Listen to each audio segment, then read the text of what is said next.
This is Talk Sport Extra Time. I'm Russell Hargreaves here until 6 o'clock this morning. Delighted to say that the former Liverpool goalkeeper Bruce Grobbelaar joins us on the show to help wade into the debate about Liverpool's loss to Manchester United and Steven Gerrard's red card. Bruce, good morning, my friend. How are you? Good morning there, Russell. You just have to catch us when Manchester United win, don't you?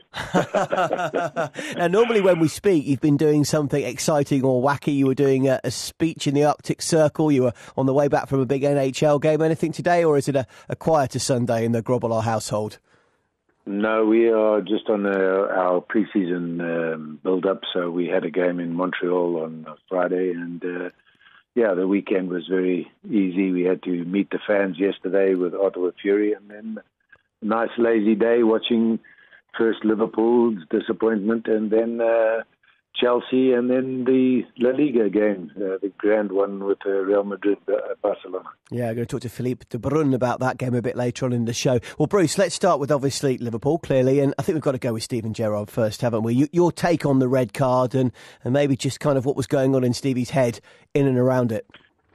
Well, he's brought on in the second half to take over from Lallana, who thought might have a little concussion, and so he wanted this stamp authority. But I know that Stevie Gerrard's heart is in Liverpool and always will be with Liverpool.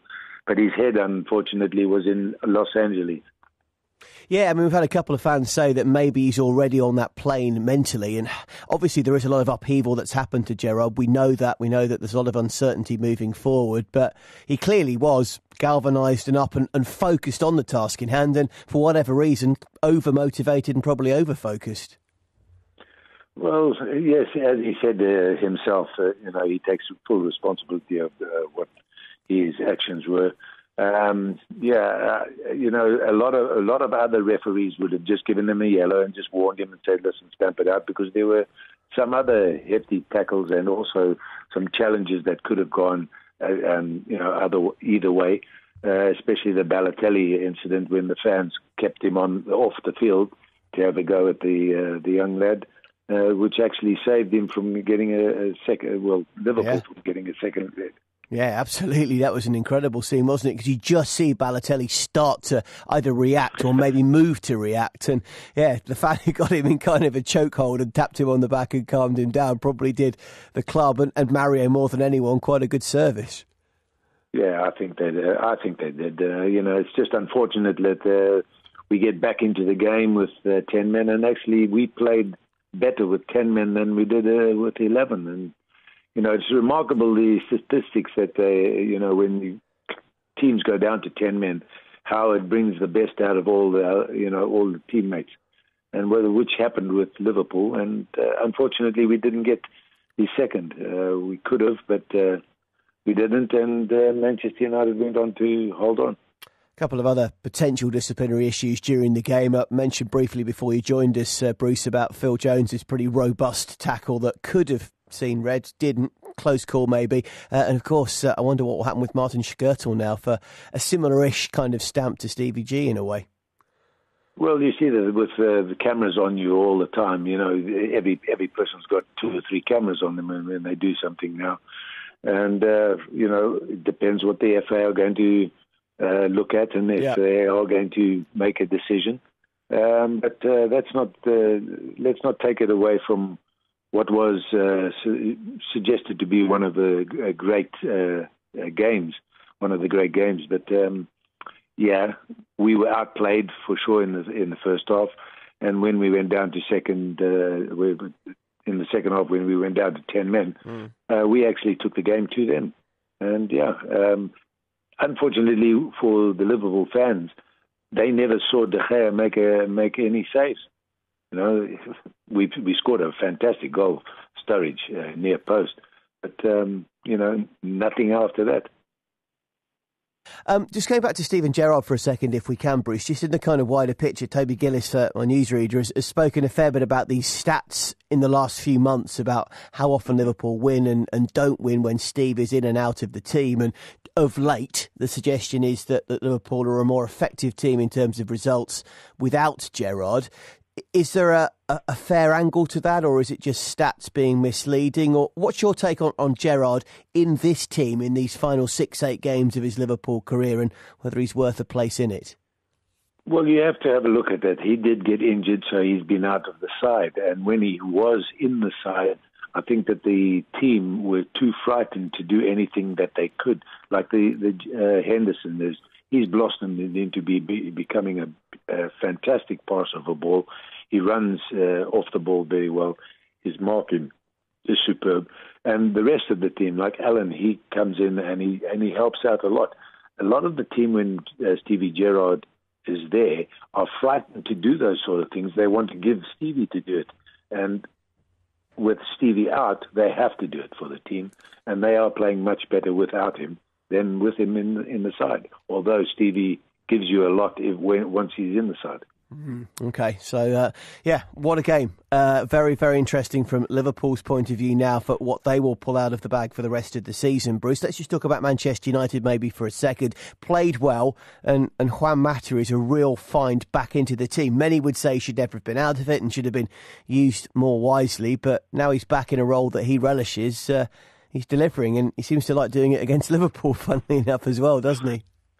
Yes, he does. It's just one of those things that he wants to put a nail in Liverpool's coffin, but it's still a long way to go till the end of the season. And if you have a look at it, if he didn't have that service that he got today, then he would never have been on the end of it. Yeah, it was a superb through ball that came through to him for the first goal, and the second goal was, Di Maria comes on. Two boys combine, and yes, it's a superb finish.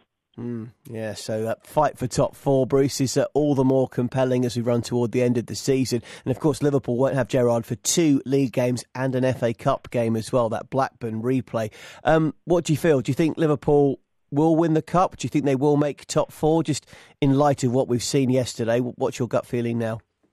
No, you can't really take yesterday's game into account after all the games that have been leading up to this. They are playing much, much better football since the turn of the year. Mignolet has come out and he's absolutely superb. Nice penalty save as well. He's crossing. Yes, and I sat there looking at it, and colleagues of mine, I said to the keeper, it'll go to the keeper's right. And yes, it did. And it was the right height. Fantastic save. Just to put the blushes on it. But have a look at Man United. Juan Mata had scored 2. Why not give him the penalty kick to get a hat-trick? Yeah. It was quite ruthless, wasn't it? Didn't get the chance. Well, Rooney hasn't scored there for quite some time, and he still hasn't. So there we go. Bruce, I just wanted to mention about obviously going back to your days in goal for Liverpool, because we're going to be hearing from Neville Southall, funnily enough, from the Everton side of things in a bit on the Toffees' big win against Queen's Park Rangers. Those years when obviously you were both between the sticks for your respective clubs either side of Stanley Park. I bet you've got some quite fond memories. It's quite nice to have both of you on the same show, actually, funnily enough. No, listen, Neville he was a superb goalkeeper. One of the best the world has seen. Unfortunately for both of us, we can't call ourselves world class because we never went to a World Cup. But we were one of the best in the league and possibly in Europe. And he was just a giant across the park. And I've got fond memories of him playing against us because he did a great service to Everton. We were hearing a story actually off air from Toby Gillis on Newsreader again. He was saying that Ian Snowden had talked about how in Everton training they'd actually tied his hands behind his back and he was still saving the ball and was still very, very hard to score against, which I find quite remarkable. Is that possible for a goalkeeper? I suppose it is. Absolutely. Neville used to have a go at him and he'd say, come on then. You couldn't score with my hands tied behind my back. And yes, he did. No, he was just like that brash. Well, because he could. That's how he was. He's a smashing chap. I know that he would fill the goal now, the size of him. I don't know if he's eaten half of Wales. I don't know. But he's a magic guy, and when we finally come and see each other, because we've been promising to be in the same company in a show together. We will do that one day. We will have a couple of beers together. I'll probably have half of what he has. You know what, mate? I'm going to leave it there because we're not going to top that little sign-off from Bruce Grobbelaar. Bruce, all the way, of course, from Canada. Really good to get your thoughts, mate, and look forward to chatting to you in a few weeks, no doubt. All the very best to the listeners, and cheer on your teams, whoever they are. Thanks, bud. That is Bruce Grobbelaar joining us here on TalkSport Extra Time.